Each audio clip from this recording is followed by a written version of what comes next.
ತೊಗರಿಯ ನಾಡಿನಲ್ಲಿ ಶಿಕ್ಷಣದಿಂದ ವಂಚಿತರಾಗ್ತಕ್ಕಂಥ ಪರಿಸ್ಥಿತಿಯನ್ನು ನಿರ್ಮಾಣ ಆಗಿದೆ.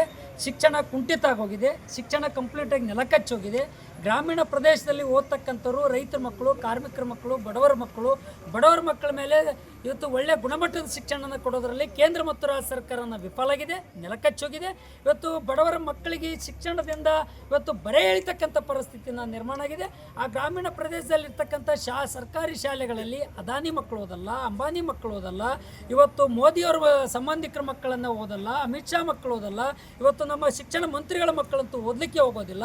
ಇಂಥ ಸಂದರ್ಭದಲ್ಲಿ ಸರ್ಕಾರಿ ಕರ್ನಾಟಕ ರಾಜ್ಯದಲ್ಲಿ 25,000 ಸರ್ಕಾರಿ ಶಾಲೆಗಳನ್ನು ತೆಗೆದುಕೊಟ್ಟಿರ್ತಕ್ಕಂಥ ನೀತಿಯನ್ನು ಇವತ್ತು ನಾವು ಖಡಾಖಂಡಿತ ಖಂಡಿಸ್ತೀವಿ ಅಂತಕ್ಕಂಥ ಮಾತನ್ನು ಹೇಳ್ಕೊಳ್ತೀವಿ. ಸರ್ಕಾರಿ ಶಾಲೆಗಳನ್ನು ಉಳಿಬೇಕು ಅಂತಕ್ಕಂಥ ಮಾತನ್ನು ಇವತ್ತು ಒತ್ತಾಯನ ಮಾಡಿಕೊಟ್ಟಿವಿ. ಇವತ್ತು ಶಾಲೆಗಳನ್ನು ಮರ್ಜ್ ಮಾಡಿಕೊಟ್ಟಿರ್ತಕ್ಕಂಥ ನೀತಿಯನ್ನು ಕೈ ಬಿಡಬೇಕು ಅಂತಕ್ಕಂಥ ಮಾತನ್ನು ಇವತ್ತು ಆಗ್ರಹನ ಮಾಡ್ತಾ ಇದ್ವಿ. ಕಲಬುರಗಿ ಜಿಲ್ಲೆಯಲ್ಲಿ ಒಟ್ಟು 2078 ಸರ್ಕಾರಿ ಶಾಲೆಗಳಿವೆ.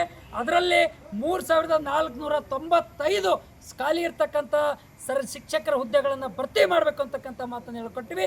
ಸರ್ಕಾರಿ ಶಿಕ್ಷಕರ ಹುದ್ದೆಗಳನ್ನು ಭರ್ತಿ ಮಾಡೋದು ಭಾರ ಆಗ್ತಕ್ಕಂಥ ನೆಪಯೊಡ್ಡು ಇವತ್ತು ಮರ್ಜಿ ಮಾಡಕ್ಕೆ ಕೊಟ್ಟಿರ್ತಕ್ಕಂಥದ್ದು ಏನಿದೆ. ನಮ್ಮ ಹಳ್ಳಿ ಭಾಷೆಯಲ್ಲಿ ಒಂದು ಗಾದೆ ಮಾತಿದೆ, ಹಳೆ ಅಲ್ಲ ಮಗಳ ಗಂಡ ಅಂತಕ್ಕಂಥ ಮಾತನ್ನು ಇದೆ. ಹಾಗಾಗಿರೋದ್ರಿಂದ ಇವರು ಕಳ್ಳ ಕತ್ರಿ ಇಟ್ಟು ಆಪರೇಷನ್ ಮಾಡಕ್ಕೆ ಕೊಟ್ಟಿರ್ತಕ್ಕಂಥದ್ದು ಏನಿದೆ, ಇದು ಬಡವರ ಮೇಲೆ ಹೊರೆ ಮಾಡ್ತಕ್ಕಂಥದ್ದು, ಬಡವರಿಗೆ ಬೆನ್ನಿಗೆ ಚೂರಿ ಆಗ್ತಕ್ಕಂಥ ನೀತಿ.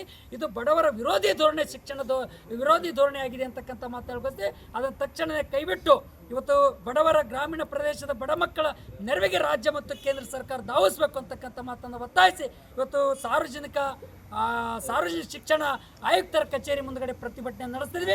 ಚಳಿಗಾಲದ ಬೆಳಗಾವಿ ಅಧಿವೇಶನಕ್ಕೆ ತೊಗರಿಯ ನಾಡಿನಿಂದ ಖಾಲಿ ಇರ್ತಕ್ಕಂಥ ಶಿಕ್ಷಕರ ಹುದ್ದೆಗಳನ್ನು ಭರ್ತಿಗಾಗಿ ಮತ್ತು ಸರ್ಕಾರಿ ಶಾಲೆಗಳನ್ನು ಉಳಿವಿಗಾಗಿ, ಅತಿಥಿ ಶಿಕ್ಷಕರ ಬಾಕಿ ವೇತನ ಬಿಡುಗಡೆಗಾಗಿ